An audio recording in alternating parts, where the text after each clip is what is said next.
bom dia, Deus abençoe a todos, em nome de Jesus.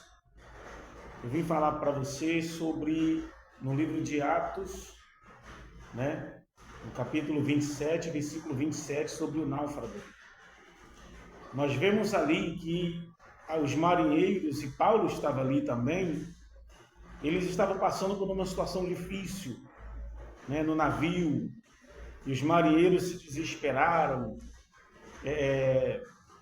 Então, o que aconteceu? Paulo, como homem de Deus, ele assumiu as rédeas da situação.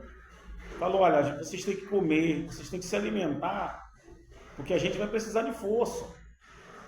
Então, em uma situação difícil, um homem de Deus, Paulo, para isso serve uma liderança espiritual, para orientar bem o seu povo, para conscientizar o seu povo do alimento espiritual que eles precisam, que nós precisamos.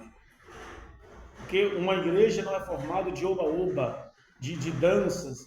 Danças, não estou criticando nenhuma religião, gente, entenda uma coisa, não estou criticando nenhuma igreja, mas danças não edificam, Então, a busca da presença de Deus é que nos fortalece. O Espírito Santo, eu sempre falo com o povo aqui na igreja, o Espírito Santo dentro de nós, ele não é só para você falar em línguas, ou receber o Espírito Santo e dizer, pronto, agora eu estou preparado para profetizar. Não, não é assim. O Espírito Santo, ele é fortaleza dentro de nós. Ele é fortaleza, ele é o nosso guia que vai nos ensinar, nos mostrar toda a verdade. Então, a liderança da igreja, ela tem que ser como Paulo, assumir as rédeas da situação, vendo que o barco está afundando. Lembra que fala lá em Ezequiel sobre o atalaia? Que vindo a espada e não avisar. Então nós temos que avisar o povo, nós temos que assumir a situação. Sabe? Isso serve também, trazendo essa mensagem de Atos 27, 27, ela serve tanto para lideranças como para a nossa vida individual, que nós devemos nos alimentar. Jesus disse, eu sou o pão da vida, nos fortalecer no Espírito Santo. Lembre-se, gente, eu não sou crítico, eu só apenas estou avisando.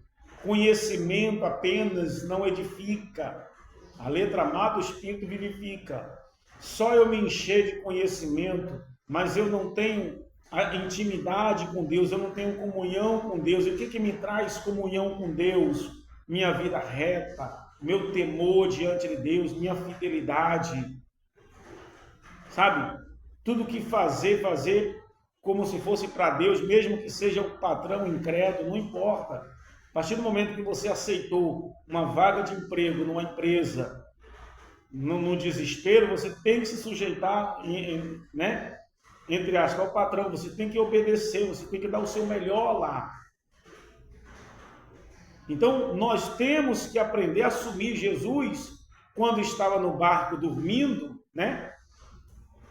os discípulos, quando o barco começou, os discípulos achando que o barco ia afundar, foram lá despertar Jesus. Então você vê, no caso de Jonas também, no navio, estava ali naquela situação. Então você vê que sempre numa situação difícil tem que ter alguém de Deus ali. Tem que ter alguém de Deus para assumir a situação e dizer, olha, deixa comigo, a culpa é minha, eu vou resolver. Como Jonas falou, a culpa é minha, eu vou resolver isso. Me joga no mar e vocês vão ficar de boa. Ou fazer como Jesus, desperta, manda a tempestade acabar. Ou fazer como Paulo, fala para o povo, olha, vocês têm que fazer isso, se vocês querem continuar, se a gente quer continuar vivo, vocês têm que fazer isso, vocês têm que se alimentar, que a gente vai precisar de força. Mas tem muita gente querendo tocar o barco sem força, fraco. Muita gente empurrando com a barriga, desculpa a expressão, sem força nenhuma, mas está levando, sabe? A sua alegria em Deus, entre aspas, A sua alegria em Deus consiste apenas num cargo que ela tem. Eu sempre digo, tira o cargo da pessoa, ela vai cair, porque ela está escorada no cargo, no título que ela ganhou. Mas espiritualmente ela não tem mais força. Espiritualmente ela está derrotada.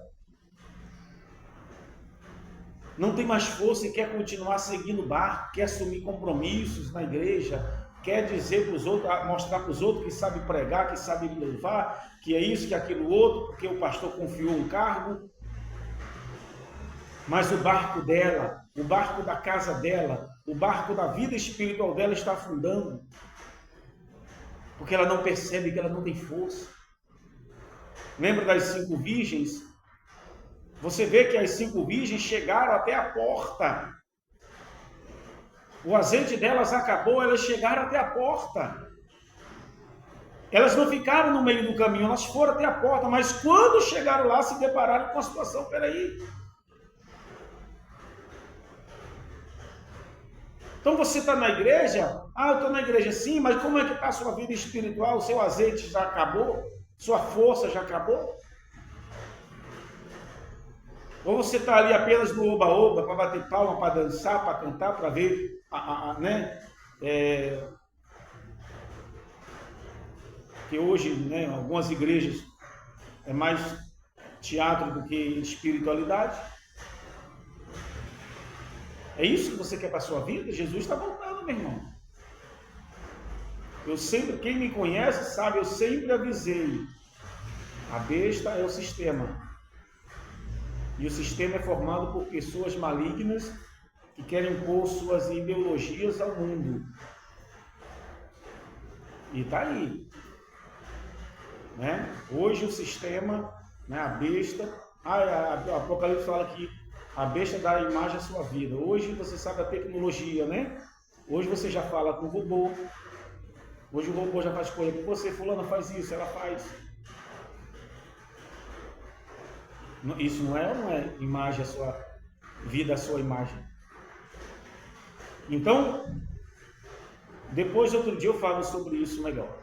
Então, voltando ao caso de Paulo, fortaleça-se, meu irmão. Fortaleça, porque senão amanhã ou depois você vai bater na porta como aquelas 5 virgens e vai descobrir que você não vai entrar.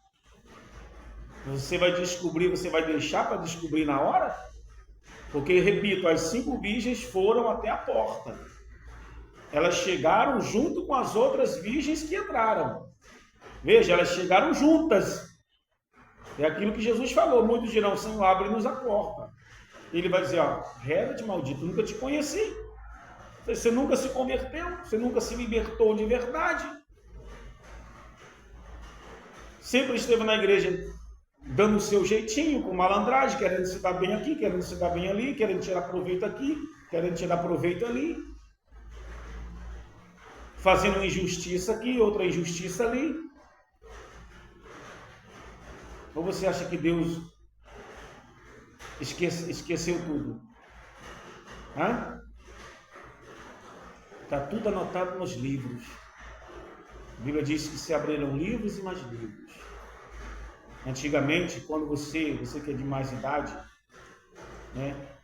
Quando você ia no comércio comprar fiado, o cara anotava, fulano de tal, 1 litro de óleo, 2 quilos de arroz.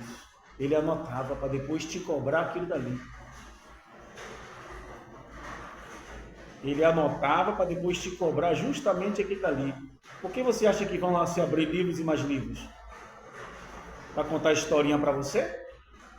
Não, meu irmão. Vai te cobrar justamente aquilo que está ali, ó. Tal dia fulana enganou, tal dia fulana roubou, tal dia fulana mentiu, tal dia ela fez isso, tal dia ela fez aquilo outro. Então, meu irmão, o conselho que eu dou para você, como homem de Deus, se converta, tá? Deixe de viver iludido dentro da igreja, tá bom? É meu conselho. Deus abençoe você, no nome do Senhor Jesus.